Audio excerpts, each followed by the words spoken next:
This is going right back to where we started saying, think of it as a travel motorcycle with a lot of genuine off-road ability, but not, to me, a recreational off-roader yet. A recreational off-roader, these would be the mandatory things to do, because your primary goal is, I want to have fun and I want to grow my skills in the process. This motorcycle says, we're going to have fun, we're going to go off-road, but the idea is we're going to go see places together. And in that, these details will help you get along so easily.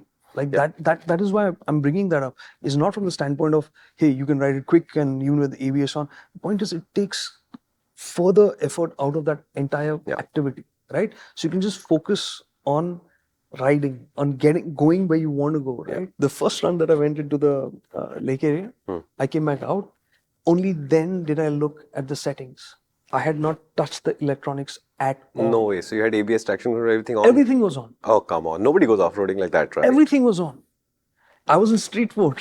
I hadn't even changed the modes. So I changed it after that. And then I added off-road mode. And yeah, the grunt was nice. It was good fun. And I honestly didn't even feel when the traction control came on, off, nothing. Even on road, when I was riding over sandy bits, I had the rear go. It just, and that's, I mean, it's such a contrast to the old bike. I mean, okay, we're done with that. No. Just tell them what to expect off-road with this bike. Okay, we can get that this is impressive. But please give us the nature of the beast. I think the bottom line, and I told Shumi this earlier, was, I would say, if you're looking to get an adventure and you're a first timer and you're tempted with the idea of a 250, this is the one time I would say, maybe you don't need to do that. You can just step up to this bike, because the power is more, but it's friendly. It's there to help you out. It's the size of the bike.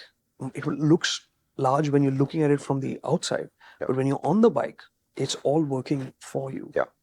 And as you'll see in the footage, like, I mean, I was literally choosing routes to take on randomly.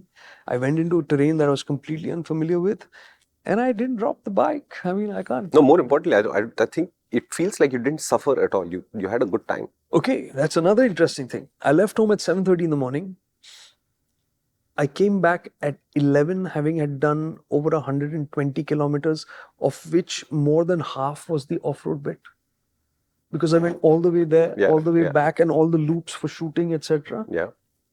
And I didn't even stop to get Nimbu Pani or something. I just packed up and rode home. Nice.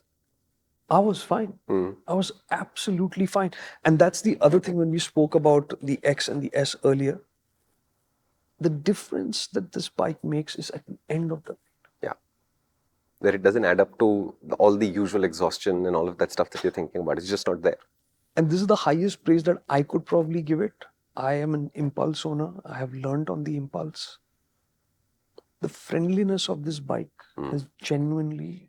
Yeah, so in fact, if you were to look at the previous episode on the S more carefully, I went into the levels of off-roading and I contrasted this bike with a randomly picked dirt bike from the KTM Pantheon, which happens to be the 350 SXF.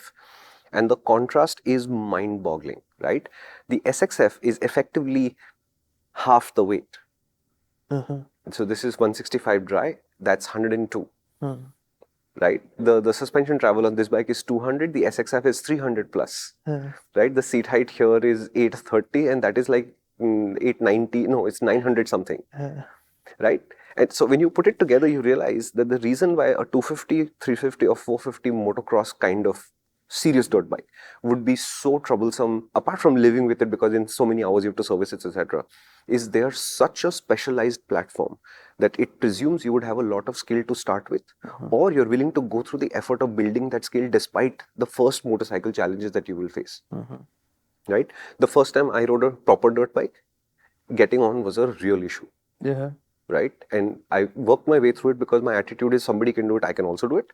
But it didn't make riding the bike easier. And every time I had to make a U-turn, my heart was in my mouth because it was somebody's own personal motorcycle, right? As long as we were going straight down the road for tracking shots and all, life was good. Whoa, what a nice format, right? Every time to make a U-turn, like, this bike's structure, it being narrow, it being light on its feet, it's reacting naturally and quickly to what you're doing with it, low seat height, it adds up to a process where all of these challenges are taken away from you, but you still have ground clearance and suspension and control over this motorcycle, which just makes all of this easier. And I would still say, think about it from the travel perspective, right? When you arrive somewhere and you realize you have still 35 kilometers to go, and this road happens to have been broken in the monsoon or whatever, with your luggage alone, without backup, this bike is not going to put challenges in front of you. It's going to say, okay, we're in this together, we'll work through this. It's not a crisis. And you'll come out the other side not feeling like you had some major life-threatening experience. You've got the ability, hardware and software, to get through this. You just have to say, okay, I'm just going to sit in the saddle and do what I can. And the bike will do the rest of it for you. Yeah. Yeah. And in this regard, the other thing was the brakes, like the front brakes. I mean, considering stock pressures, Yeah. on those conditions, because there was a lot of loose surfaces, how well you could brake. Yeah, the amount of feedback that you're getting and the amount of control you can exert over them, this whole radial axial thing has been blown out of proportion. Those are actually very good brakes. Very good brakes. And incredibly, on the way to Pune, I had already thought that this rear brake is surprisingly good, because usually you have that lot of that judderiness, not juddery, it has this soft, soggy feeling, it and wheel hop kind of feel you end up getting it, which wasn't happening with this bike. Yeah, this bike just goes tick, tick, tick, tick, tick in the lever, and you have more feeling than anything else. Versus this, I don't like the Himalayan ABS, because the Himalayan rear ABS is lazy. Oh. It locks up and you get sideways, and then it unlocks the wheel. Correct. So on this bike, I ended up riding with the ABS mode on, and then I said, hey, how can I do this? I have to switch it off. So I switched it off, and then I realized I was putting in more work to ride with the ABS off, because when I would use the rear brake, then it would just lock. Then a couple of times I ended up stalling the engine. Then I had to manage the clutch. Then I said, why am I doing this? It was working well enough, even downhill, right? I could use the rear brake without thinking twice, and it was helping me. Yeah. Now remember, the focus here, what he's trying to tell you is he was out riding and trying to get a sense of the bike. Whereas if you were out practicing, then you would turn ABS off and you would try to not lock the wheel and have more control over it and do the clutch and all of that. This is going right back to where we started saying, think of it as a travel motorcycle with a lot of genuine off-road ability, but not, to me, a recreational off-roader yet. A recreational off-roader, these would be the mandatory things to do, because your primary goal is, I want to have fun and I want to grow my skills in the process. This motorcycle says, we're going to have fun, we're going to go off-road, but the idea is we're going to go see places together.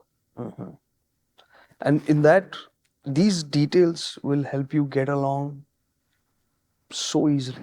Like that is why I'm bringing that up. It's not from the standpoint of, hey, you can ride it quick and even with ABS on. The point is, it takes further effort out of that entire activity, right? So you can just focus on riding, on going where you want to go, right? And that really sets a super move. I mean, I would love to see what the R and the Enduro R are going to be like, because at the heart of it, you know what this bike is capable of. And if it's managing to pull this off. That is a clip from MotorInc. And what that means is, if you'd like to see more of these, you can do two things. One is stay on this channel, subscribe and watch more, or you can come to the main MotorInc channel, where you'll find a much longer video that discusses this idea in a lot more detail.